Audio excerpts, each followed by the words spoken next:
मुश्किल के दौर में हर कोई बहाने की चादर ओढ़ लेता है, पर जो हारी हुई बाजी पलट दे वही असली शेर होता है। शेर जंगल का राजा होता है, ये बात सबको पता है, लेकिन उसे जंगल का राजा बनाया किसने, ये बात किसी को नहीं पता। शेर से भी ज्यादा बड़ा होता है हाथी, शेर से भी ज्यादा गति से दौड़ सकता है चीता, शेर से भी ज्यादा चालाक होती है लोमड़ी। शेर बाज की तरह आसमान की ऊंचाई नहीं छू सकता, न तेज है, न ताकतवर है, न चालाक है ये शेर, फिर कैसे ये जंगल का राजा कहलाता है। शेर अपनी सोच की वजह से जंगल का राजा है। एक कहावत है, शेर खुद अपनी ताकत से राजा कहलाता है, जंगल में कभी चुनाव नहीं होते। शेर खुद से 10 गुना बड़े और ताकतवर हाथी को मार गिराता है। हाथी की ताकत जानते हुए भी शेर की सोच उससे कहती है कि मैं हाथी को मार सकता हूँ, और दूसरी तरफ हाथी ताकतवर और बड़ा होने के बावजूद शेर को देखकर ये सोचता है कि मैं इसका मुकाबला नहीं कर पाऊंगा। जंगल में शेर से ज्यादा ताकतवर जानवर मौजूद होते हैं, लेकिन फिर भी शेर ही राजा होता है, क्योंकि शेर अपने कॉन्फिडेंस और लड़ने के एटीट्यूड की वजह से जंगल पर राज करता है, और बाकी जानवर खुद को कमजोर और शेर को ताकतवर समझने की वजह से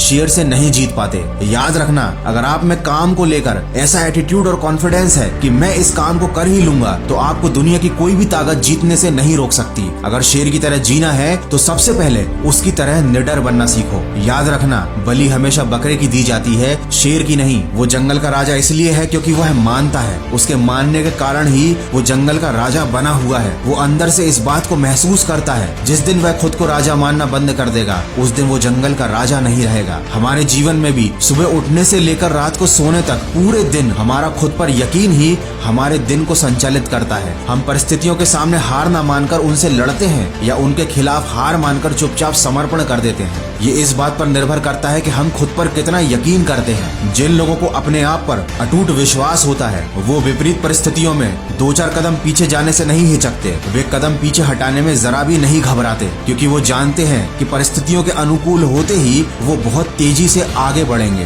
दोस्तों, शेर शिकार का कर्म करता है और उसे फल में मिलता है भोजन, लेकिन वो फल के लालच में कर्म नहीं करता, उसे कर्म करने में मजा आता है। शेर को शिकार करने में मजा आता है, तभी तो वो किसी और के द्वारा मारा गया जानवर नहीं खाता। यही बात आप पर भी लागू होती है। अगर आपको कर्म करने में मजा आने लगा तो आपको फल अपने आप ही मिल जाएगा। अधिकतर लोग केवल फल के लालच में उसके पीछे भागते रहते हैं, सफलता के पीछे, पैसों के पीछे, प्रसिद्धि के पीछे भागते रहते हैं, लेकिन असली सफलता उनको मिलती है जिन्हें सफलता प्राप्त करने के लिए किए जाने वाले जरूरी काम करने में मजा आने लगता है। दोस्तों, ये बात तो आप सब जानते हैं कि झुंड में शिकार कुत्ते करते हैं, शेर केवल अकेला ही काफी होता है। इससे हमें ये सीखने को मिलता है कि अकेले जीना और अकेले चलना सीख लो। जो भीड़ में चलते हैं वो भीड़ में ही खोकर रह जाते हैं। तो शेर के जीवन से हम 3 बातें सीख सकते हैं। पहला तो हमेशा अपने आप को विनर समझो, हमेशा खुद के ऊपर पूरा विश्वास रखो। दूसरी बात, अपने कर्म या अपने काम को मजे के साथ करो। अगर आपका अपने काम में ही मन नहीं लगता तो सफलता मिलना तो बहुत दूर की बात है। गीता में भी कहा गया है, कर्म करो, फल की आशा मत रखो। और तीसरी बात, अपनी सफलता की राह पर अकेले चलना सीख लो, किसी के सहारे की उम्मीद मत करो। किसी ने क्या खूब कहा है, जीता तो सिर्फ शेर है, बाकी सब मिट्टी के ढेर है। नहीं हुई अभी देर है, तू भी अंदर से एक शेर है। आशा करता हूँ इस वीडियो से आपको कुछ सीखने को जरूर मिला होगा। अगर ऐसा है तो इसको शेयर जरूर करना और सकारात्मक सोच के साथ अपने लक्ष्य की तरफ बढ़ते रहना। मैं मिलूंगा आपसे अगले वीडियो में, जो आपके जीवन में सकारात्मक ऊर्जा को भर दे और आपको दिखाए एक सही दिशा। सुनते रहिए मन की आवाज।